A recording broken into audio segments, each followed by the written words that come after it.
How to fix error fetching data on Facebook. Hi everybody, welcome back to our channel. I am back with a new video.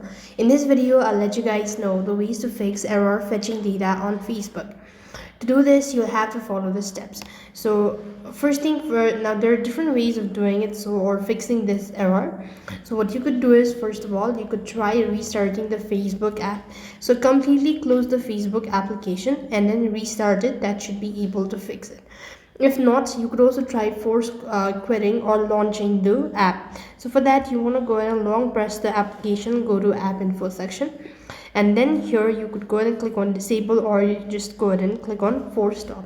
This should be able to fix it as well. If not, you could also check the internet connection or the Wi-Fi settings, or else you could also clear Facebook app cache and data. So for that, you just need to go to the app info section, and here you want to go to storage.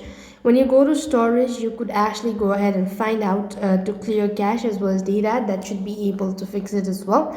If not, try updating or reinstalling the app. That way you could be able to fix it.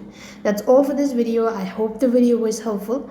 Make sure to like, share and subscribe to our channel. Thank you for watching. See you in the next video.